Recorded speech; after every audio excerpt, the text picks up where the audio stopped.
I never imagined I'd see a grown woman rip apart brightly colored Easter eggs in broad daylight, all while citing some obscure neighborhood rule. Yet that's exactly what happened on our quiet cul-de-sac a few springtimes ago, thanks to an overzealous HOA board member named Karen Lockwood. If you told me back in my 20s that one day my biggest nemesis would be an early retired corporate lawyer armed with a clipboard, a shrill voice, and a militant devotion to homeowner guidelines, I would have laughed in your face. But life has a way of surprising us all.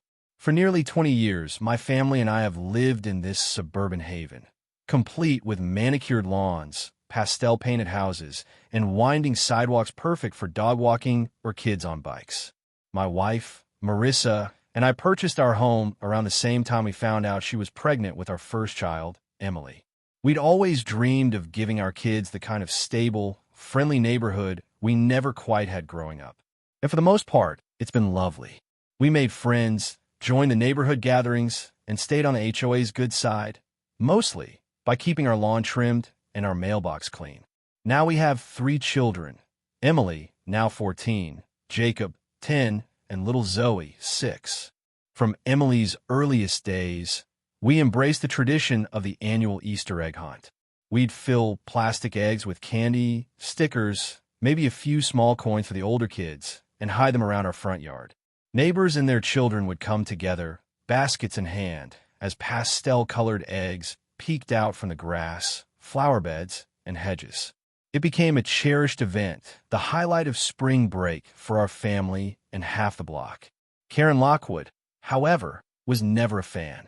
She bought her home 2 years ago and quickly rose to a position of power in the HOA.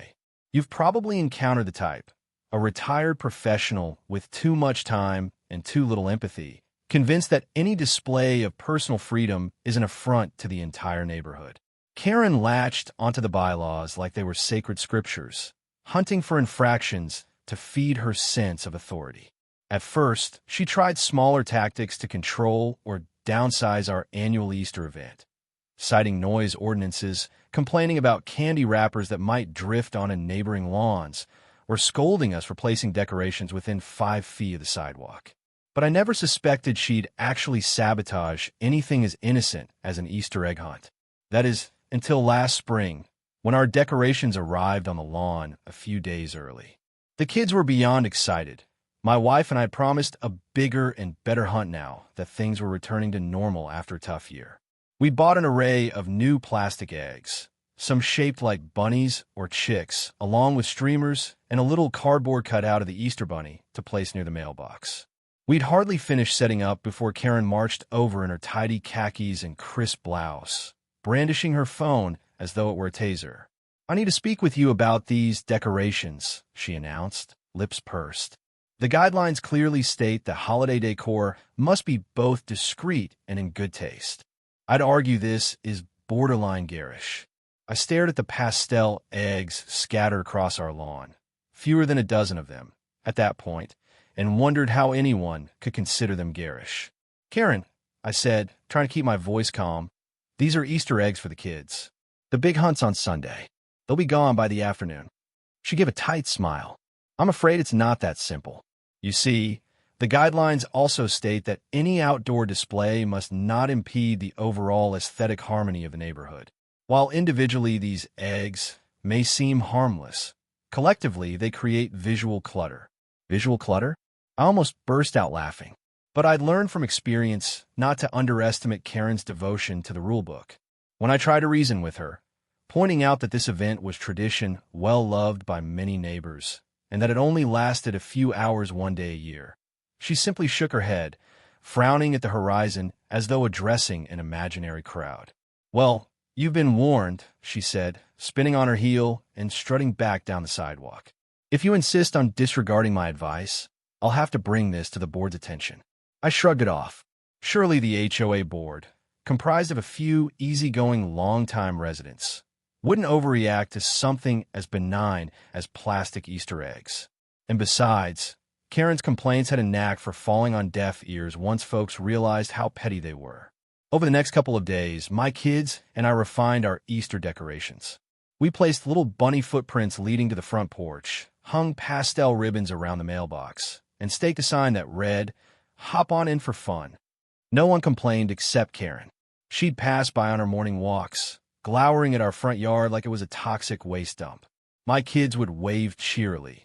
Zoe especially loved to call out, "Hi, Miss Karen. Come find some eggs," only to be met with a disapproving grunt. I kept my sense of humor about it. After all, if a handful of bright plastic eggs triggered such fury in her, that was her problem, not mine.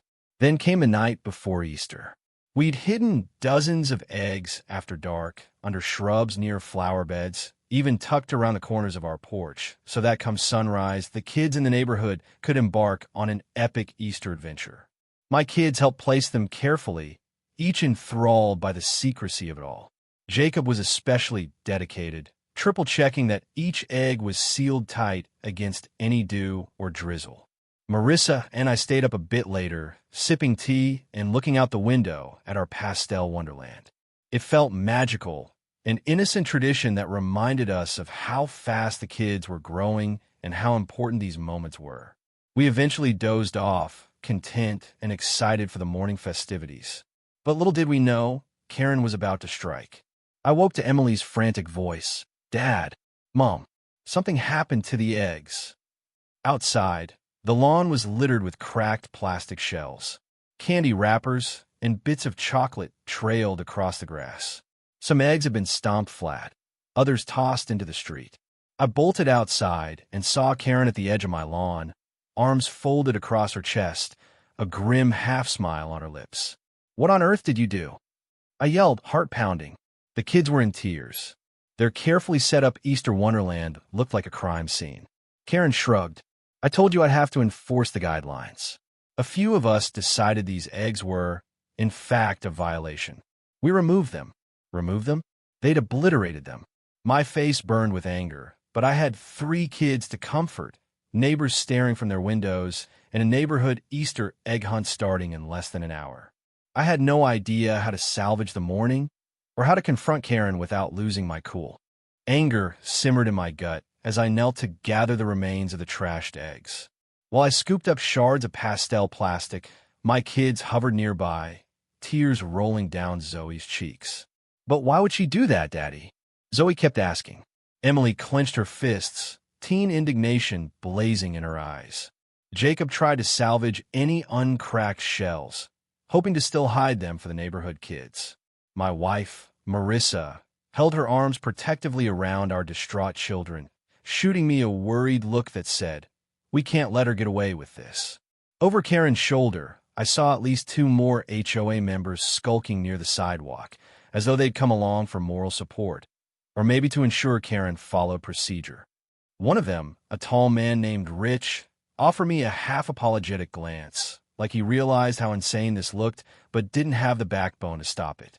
Karen, though, looked triumphant, as if this was some grand victory. "Did you really need to destroy them?" I demanded, standing up and facing her. My voice was shaking. "These are children's Easter eggs, for crying out loud." Karen didn't flinch. The guidelines stipulate that any unauthorized holiday decoration can be removed by an HOA representative if it's not promptly taken down by the homeowner when notified. Her tone was as cold as a late winter frost. "Besides, I warned you repeatedly. I even sent an email last night reminding you." I felt my pulse spike. An email? She was referencing an email. Great. So she technically complied with the rule that required advance notice of an infraction. And in her mind, this justified an overnight raid on my kids' beloved tradition. Marissa stepped in, her voice quivering. "You could have just put them in a box, or told us to remove them ourselves. This is vicious." Karen gave a plastic smile. "I'm sorry you feel that way, but the board is responsible for maintaining consistent standards. If you can't abide by them, we must act." I glanced at the row of houses across the street, many sporting their own Easter decorations, some with inflatable bunnies or strings of pastel lights on their porches. Why was Karen targeting us?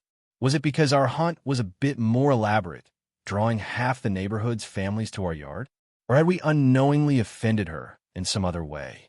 With the big hunt scheduled to start soon, I had to think fast. "Fine," I said through gritted teeth. "We'll clean this up, but don't think this is over." Karen raised an eyebrow in mock surprise.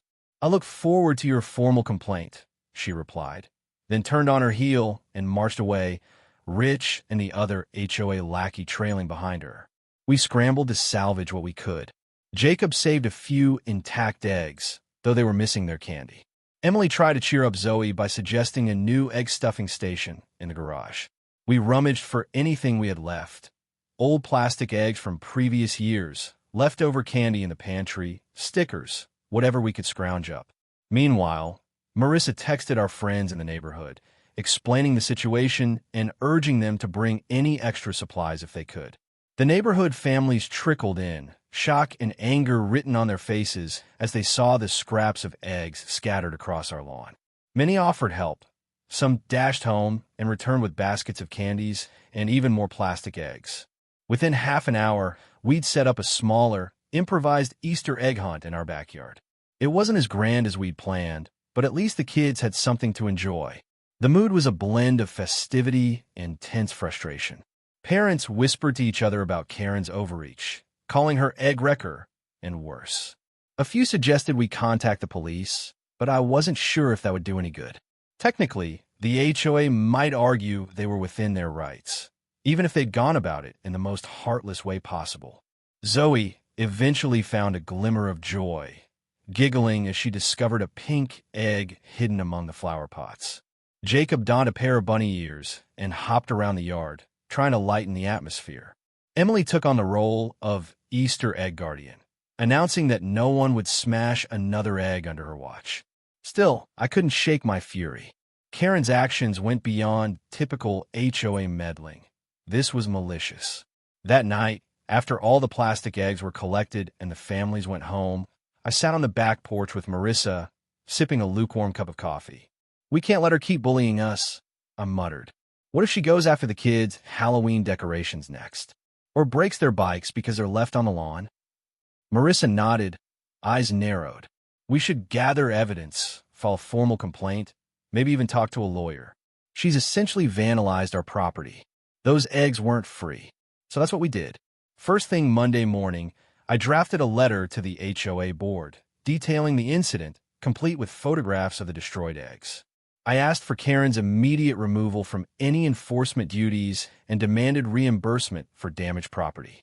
I also sent copies to every board member directly, since I suspected Karen might try to intercept or edit any official communication.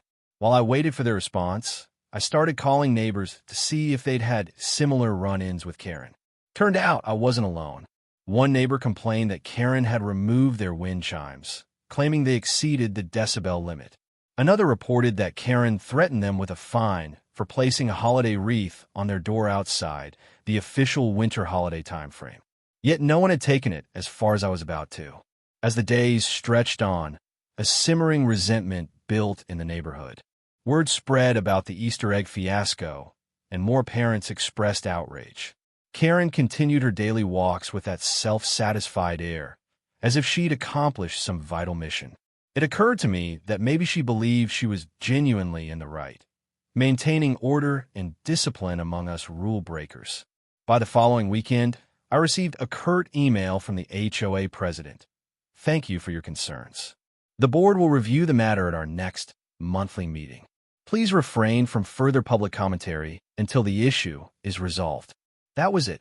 No apology, no indication of condemnation for Karen's destructive behavior. When I read that email, my hands shook with anger.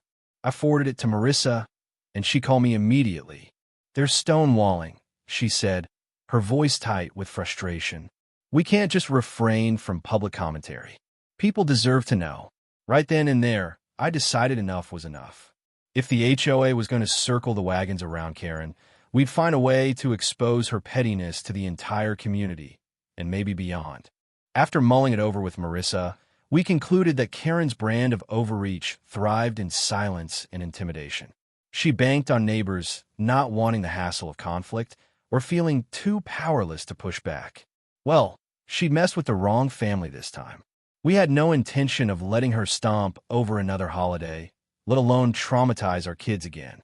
On a Friday afternoon, I made a trip to the city library to review public records and local ordinances about HOA powers. The more I dug, the more I realized that many of Karen's actions skirted the line of legality. Sure, the HOA had the authority to enforce certain rules, but physically destroying personal property, especially that belonging to children, could be argued as vandalism or even theft. Armed with this knowledge, I reached out to a friend of a friend who worked at a local news station. I laid out the whole saga, from Karen's initial threats to her outright destruction of the Easter eggs. I showed them photos, emails, the official HOA guidelines, even the receipts for the Easter supplies. To my surprise, the producer was intrigued. "This sort of thing gets people fired up," she explained. "We get story tips about HOAs all the time, but it's rarely this blatant. Let me talk to my editor." Marissa was both nervous and excited when I told her. "Are we sure about going public?" she asked. Karen might double down, or the HOA could retaliate. I took her hand, nodding. "It's risky, but if we don't push back, she wins. And next time it won't just be Easter eggs. It'll be someone's garden, or yard sale, or who knows what else." While we waited to see if the news station would pick up the story, I also launched a petition on a neighborhood forum detailing Karen's actions and urging the HOA to adopt stricter oversight of enforcement tactics. The petition included statements from neighbors who'd had wind chimes removed, wreaths confiscated, or otherwise harassed by Karen. Within 2 days, we had over 50 signatures from residents who felt enough was enough. Then, a stroke of luck, the local TV news decided to run a short segment on HOA overreach, featuring our Easter egg fiasco. A reporter named Tasha came out to our house, interviewed me and Marissa, and even captured some footage of the newly replaced Easter decor, which we'd set up in protest, well after the holiday, just to make a point. They blurred the kids' faces on camera, but Emily insisted on standing nearby, her teen eyes burning with the desire for justice. I'd be lying if I said I wasn't a bit nervous about how Karen would react. The day after filming, as I was tidying up the garage, I spotted her strolling by, phone in hand, snapping photos of my property. She seemed particularly focused on our new Easter egg memorial. A silly name, but the kids thought it was funny. It was a small sign we'd made, with pictures of the destroyed eggs and a note that read, "In memory of the fun that was taken from us." The sign was obviously satirical, but Karen scowled at it as though it were an obscene billboard. By the end of that week, the segment aired. It was short, only a couple of minutes, but powerful. The reporter highlighted our story, interviewed another neighbor who had her decorations confiscated by Karen, and offered a concise overview of how HOA rules can sometimes be abused. Social media buzzed for a day or two, with comments ranging from sympathetic to outraged. And the next day, the local paper picked up the story for a feature on its website. That's when everything escalated. The HOA board sent out a mass email condemning unauthorized media coverage that cast the neighborhood in a negative light. They threatened to fine any residents who spread defamatory statements. We all knew who that was aimed at, our family. But we had the law on our side. We'd simply reported what happened, had photographic evidence, and had done nothing defamatory unless telling the truth was now a crime. On top of that, I started getting some interesting phone calls. A local church group offered to host a free Easter event next year, just to remind folks what the holiday is really about. A local mothers group asked if they could share our story in their newsletter, urging families to stand up to bullies disguised as HOA enforcers. Karen, predictably, didn't back down.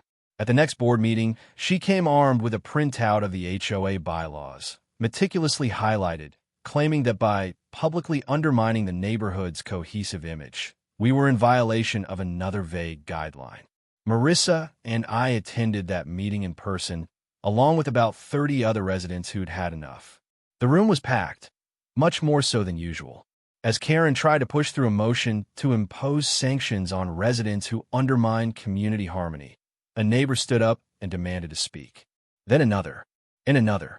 One by one, they shared their own tales of Karen's over-the-top meddling. You could see the HOA president and a few board members shift uncomfortably in their seats. They'd never seen a crowd quite so passionate. Karen tried to regain control. "Order, please. This is a meeting of the board, not an open forum for venting personal grievances."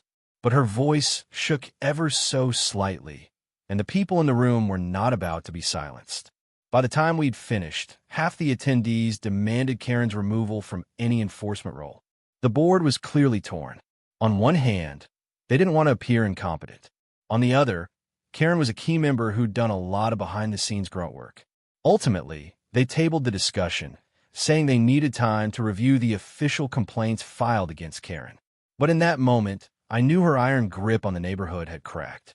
She realized it too, shooting me a venomous glare as the meeting adjourned. Exiting the community center, we found ourselves surrounded by neighbors eager to express support. One older man patted me on the back and said, "I've lived here 30 years. It's about time someone stood up to the HOA nonsense."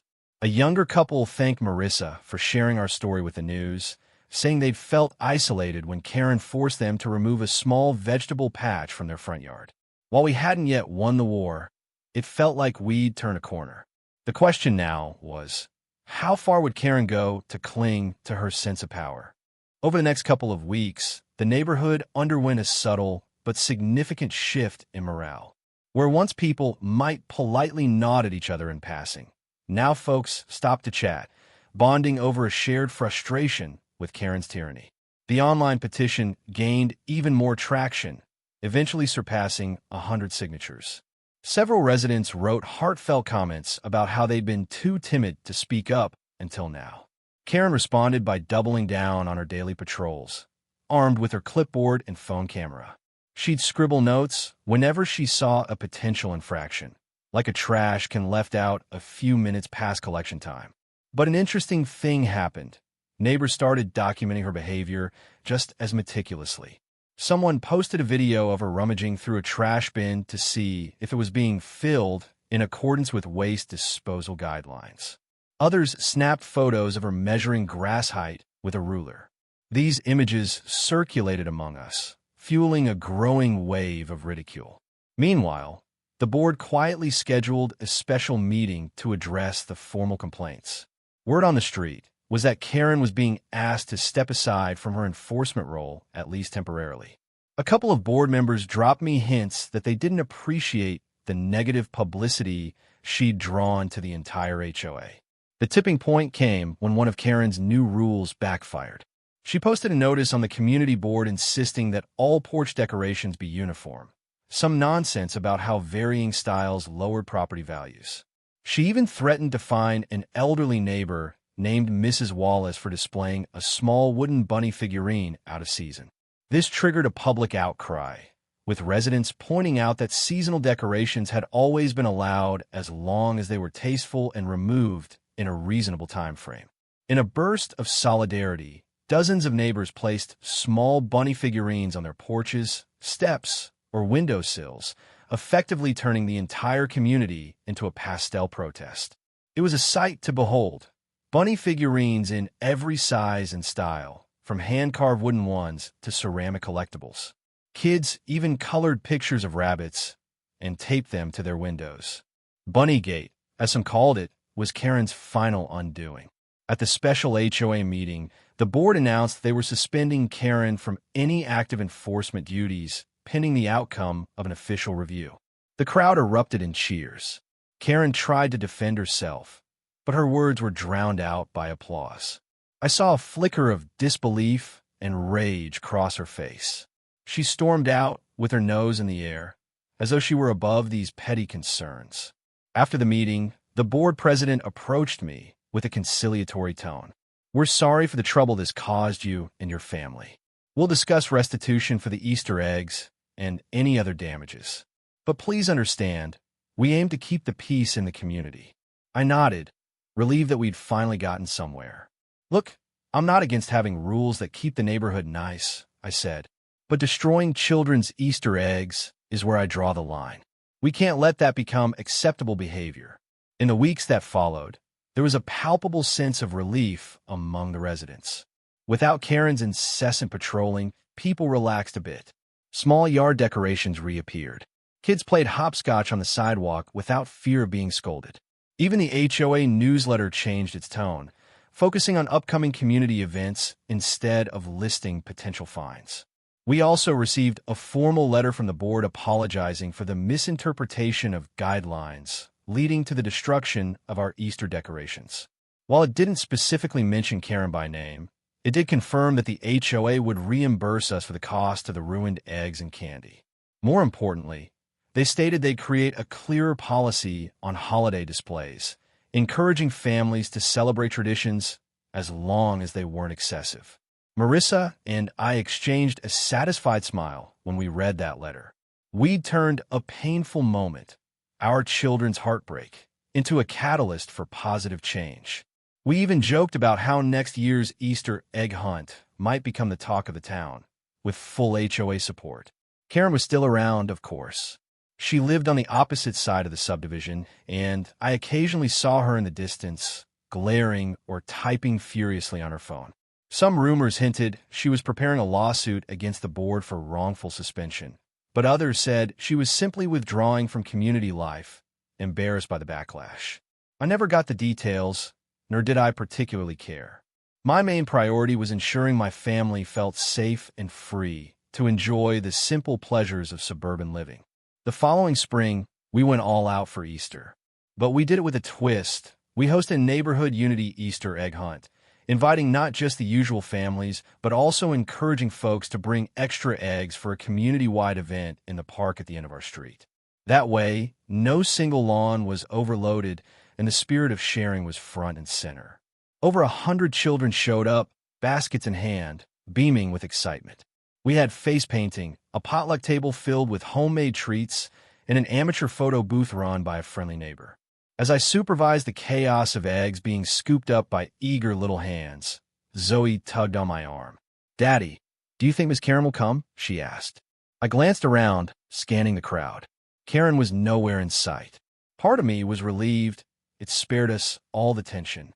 "I don't think so, kiddo," I said gently. "But that's okay. This is for people who want to have fun and celebrate together." Zoe nodded, her ponytail bobbing. "Good," she said, then ran off to join her friends. Looking out across the happy faces, I felt a surge of pride. We'd reclaimed our holiday, strengthened our community's bonds, and stood up to the sort of petty tyranny that can poison a neighborhood. If Karen ever decided to return to the public eye, I hope she'd learn that controlling others with threats and intimidation wasn't the way to build a thriving community. Late in the afternoon, as parents and kids started packing up their baskets and folding chairs, Marissa and I chatted with neighbors who once felt too afraid to speak against HOA harassment. Now, they laughed and swapped stories about times Karen had scolded them for trivial matters. A sense of camaraderie, of shared victory, permeated the air. Emily snapped a picture of me, Marissa, Jacob, and Zoe standing in front of a massive cluster of balloons. Behind us was a banner that read, "Happy Easter, Happy Community." When I saw that photo later, I realized the expression on my face was part relief, part pride, and part sheer joy. Because the truth is, you don't mess with a family's traditions without inviting a fight. And if you push parents to the brink, especially for something as innocent as an Easter egg hunt, you might just spark a revolution that leads to a more united, compassionate neighborhood. In the end, that's exactly what happened. Karen's attempts to destroy our Easter joy only caused our community to band together and reclaim it tenfold. And if there's one thing we learned, it's that bullies are no match for a determined family armed with plastic eggs, a supportive neighborhood, and the unwavering desire to see children smile.